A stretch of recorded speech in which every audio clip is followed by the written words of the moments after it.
So having to settle to go into a timeshare with Brian Robinson on the Washington Commanders on a pretty light 2-year contract, light on guaranteed money. What are we going to do with Austin Ekeler this year in 2024 fantasy football? It's the Fantasy Sports Boss. I've been churning out these videos, hot and heavy reactions to the key additions in free agency. And Austin Ekeler was one of those top running backs, really name brand guy, who was available. Had to wait a little bit, and then he wound up catching on with the Commanders, who signed a ton of players. I mean, they were as active as any team, had a slew of cash to spend, and they spent it on Ekeler. So for me, my initial reaction was great in a sarcastic sense, because I really was in on Brian Robinson as a major sleeper this year. Dan Quinn loves to run the ball, the new head coach of the Commanders, and I thought this was a great opportunity for Brian Robinson there. And the arrival of Cliff Kingsbury as the OC, also a tremendous thing for Brian Robinson, because guys like a mediocre running back like Kenyon Drake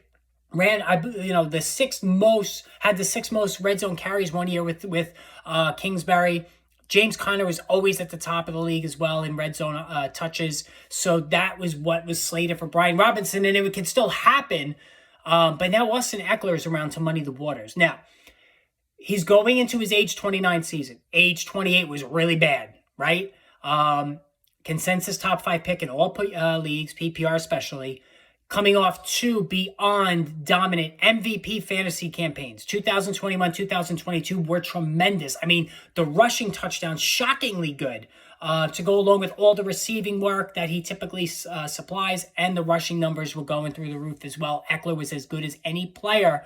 Looked like Christian McCaffrey from 2001, 2002. But 2023 got off to a rough start. Actually, the first game, he put up 20-plus PPR points. It looked like, all right, here we go again. But then he suffers a late high ankle sprain.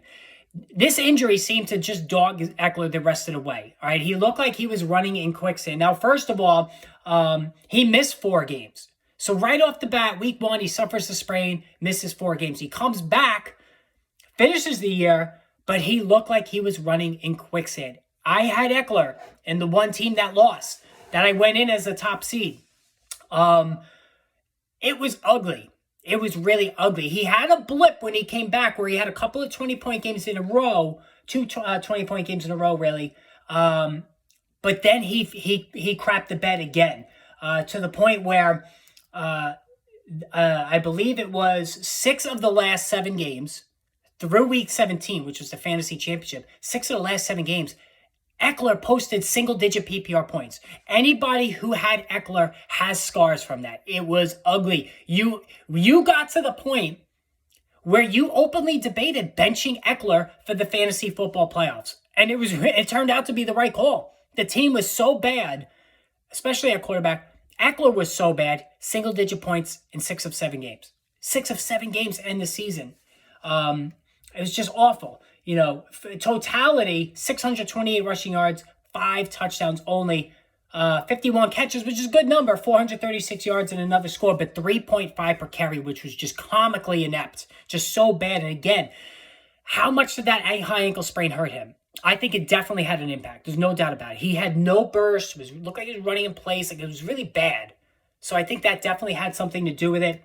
But there was a lot of mileage on Austin Ekeler those 2 years, 01 to 02. A ton of mileage. And I spoke both before 2022, and it worked out, and before last year, about how nervous I was that all those touches on a smaller back, because he's a smaller back, the